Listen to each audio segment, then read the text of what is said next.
umaga, magandang hapon at magandang gabi sa inyong lahat. Ako ay si Binibining Flormay Owera at ipagpapatuloy ko ang naging malayang talakayan ni Binibining Nasyal tungkol sa ika-8 kabanata. Ang panitikan ay nagsisilbing salamin ng kalagayan at pagbabago ng lipunan. Bawat panahon sa kasaysayan ng Pilipinas ay nag-iwan sa bakas ng pag-unlad ng nobela. Mula sa panahon ng ilaw at panitik na nagpapasigla ng malikhaing pagsulat at pag-usbong ng mga mababasahin tulad ng liwayway hanggang sa panahon ng malasariling pamahalaan kung saan higit na sumikat ang tula at maikling kwento. Sa paglipas ng mga dekada ng panatili ng nobela ang kanyang halaga bilang tagapagsalaysay ng damdamin, karanasan at pakikibaka ng mga Pilipino laban sa hamon ng panahon. Simulan natin ito sa panahon ng ilaw at panitik sa taong 1922 hanggang taong 1934. Nagsimula ang panahon ng ilaw at panitik sa taong 1922 na tinatawag ting panahon ng pagpapalaganap o popularisasyon. Kilala rin ito bilang photo news. Sa panahong ito, kinawiwilihan pa rin ng mga mambabasa ang mga kwentong tumatalakay tungkol sa pag-ibig.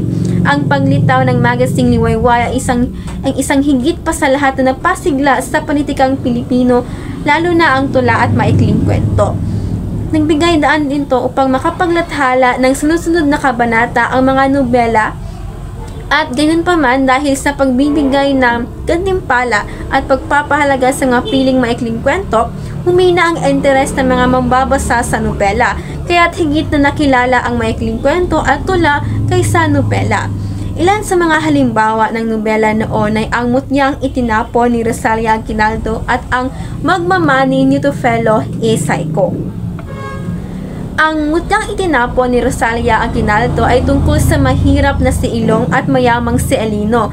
Natutol ang magulang sa kailang pagmamahalan, kaya naman lumikas si Ilong at nagpakasal sa iba at si Elino naman ay sa pilitang nagpakasal sa iba. Si Teofilo A. Saico ay isang nobelistang Pilipino na nagsulat din ng mga maikling kwento at tula. Ang kanyang nobelang Ang Magmamani ay nailathala sa magazine Liwayway noong taong 1924 at sinubaybayan ito ng daan-daang mambabasa noong dekada 1920. So, ang nobela na ito ay tungkol sa masalimuot na kwento ng mag-ina na pinaghiwalay ng tadhana ngunit muling ipinagtagpo ng pag-ibig sa isang lalaki. Ngayon, dumako na tayo sa panahon ng malasariling pamahalaan sa taong 1934 hanggang taong 1942. Sa panahong ito, higit pang humina ang pagsusulat ng nobela dahil sa pagkahilig ng mga tao sa maikling kwento at tula. Ang panahon na ito ay sumasaklaw sa pagtatapos ng pananakop ng mga Amerikano hanggang sa pagsisimula ng pananakop ng mga Hapon. Sa ilalim ng pamuno ni Manuel Louis Quezon, nabigyan tayo ng malasariling pamahalaan. Kung gaano kasigla ang mga nobelista noong unang panahon ng Amerikano, ganoon naman halos naglaho ang kasiglaan nito sa sumunod na taon. Isa sa mga dahilan nito ay ang pagbabago sa panahon at likas na pagkawili ng mga Pilipino sa maikling kwento at tula. Sa panahong ito, natiling tradisyonal ang anyo ng nobela at tumatalakay sa mga paksa tulad ng nasyonalismo, mga isyong panglipunan at layunin din magbigay aliw. Mga halimbawang akda sa panahon nito ay ang Sa Mga Kuko ng Liwanag ni Edgardo Reyes. Ito ay tungkol sa buhay pakikipagsapalaran ni Julio at Ligaya na kapwa galing sa probinsya. Ang Binhi at Bunga ni Lazaro Francisco ay nagpapakita ng tatsulok ng lipunan kung saan merong mga mayaman at mahihirap.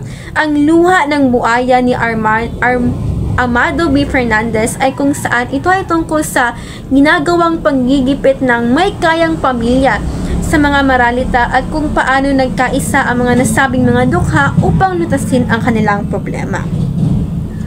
At meron pang ibang mga halimbawang akda kagaya lamang ng Mga Ibong Mandaragit ni Amado B. Fernandez tungkol sa kwento ni Mando Plaridel, isang dating gerilya noong ikalawang digmaang pangdaigdig na ngayon ay naging isang publisista at nagtatag ng pahayagan. At ang daluyong ni Lazaro Francisco na tungkol kay Lino na isang dating magsasaka nakakuha ng lupang sakahan. Pinapakita nito ang sistema ng pakikisama sa lupa at pag-aalsa laban sa at dito naglalahad din ang pag-ibig kay Miss Sanchez at iba pang mga tauhan. Ngayon, sa panahon ng kasalukuyan, dumako muna tayo sa panahon ito ng kasalukuyan, ang panahon ng batas militar sa taong 1972. So, noong ipinatupad ang batas militar sa taong 1972, nagbago ang takbo ng nobelang Pilipino. Naging tampok ang mga paksang umiikot sa reforma, pag-ibig, ugaling Pilipino, pamilya at pang-araw-araw na pamumuhay. Tunay nga naman na sa panahon na ito ay meron talagang mga akda na tungkol sa pag-ibig at reforma, di ba? Lalo na yung mga protesta. Sapagkat alam din man natin na meron tayong karapatan upang ilahad o ipahayag ang ating sariling damdamin o saloobin. Hindi dapat tayo diktahan. Sapagkat ito ang isang bansa. Dapat mayroong kalayaan ng isang bansa. Kaya naman ay dahil sa EDSA People Power Revolution ay nagtagumpay tayo at nagkaroon tayo ng sariling kalayaan laban sa diktador noon. Narito ang mga tanyag na nobela sa panahon ng martial law. Una, ang Ginto ang Kayumangking Lupa. Sa taong 1974 hanggang 1975 ni Dominador Mirasol. So, itong kwento na ito ay tungkol sa magsasaka na nabigo ang pangarap niya na magkaroon ng sariling lupa. At ginawaran ito ng CCP Library Contest noong 1979. Ang pangalawa ay ang Gapo, 1980 ni Wathati Bautista. Ito ay nagwagi sa Carlos Palanca Memorial Awards. Inilalarawan nito ang pakikibaka ng mga Pilipinong manggagawa sa base militar ng mga Amerikano sa Olongapo. At ang pangatlo naman ay ang Dekada 17 ni Wathati Bautista. So ito ay isang mapangahas na akdang pampanitikan na naglalarawan sa buhay ng mga pamilyang Pilipino sa isang pamilyang Pilipino sa ilalim ng batas militar. Iiba ito dahil lumalabag ito sa developmental journalism. Ito yung pamantayan na panulat noon. So, i-publish ito pagkaraan ng EDSA People Power Revolution sa taong 1986. At meron akong mga karagdagan pang halimbawa na tanyag na akda sa panahon ng batas militar, ang Frisian, 1978 ni Etel Cancellano. Ito ay ang magkakaibang pananaw at paninindigan na hinahamon ng kahirapan at suliraning panglipunan. At ang pangalawa ay May Tibok ang Puso sa Lupa, 1971 ni Benvenido Ramos. Ito ay tumatalakay sa anak ng mayamang proprietaryo na nagsikap wakasan ang feudalismo sa kanilang lupain.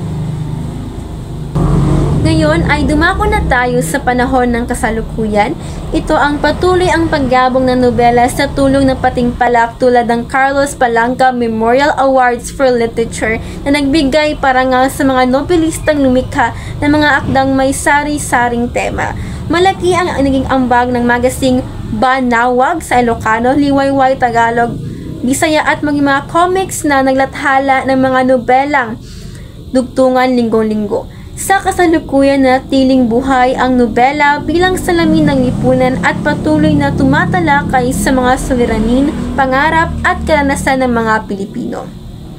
Sa kabuuan, ang nobela hindi lamang isang akdang pampanitikan, kundi isang buhay na patunay na pag-iral ng diwa at kultura ng mga Pilipino. Mula sa tradisyonal na anyo hanggang sa makabagong tema ng kasalukuyan, patuloy itong umuunlad at nakikibagay sa takbo ng lipunan. Sa tulong ng patimpalak, publikasyon at mga manunulat na walang sawang naglilingkod sa sining ng panitikan, natiling buhay at makabuluhan ang nobela bilang tinig ng sambayanan at salamin ng ating pagkatao. At dito nagtatapos ang aking talakayan tungkol sa mga panahon sa nobela. Naway marami kayong natutuhan sa naging malalang talakayan namin ni Binibining Nasyal. Maraming salamat sa inyong pakikinig at panonood.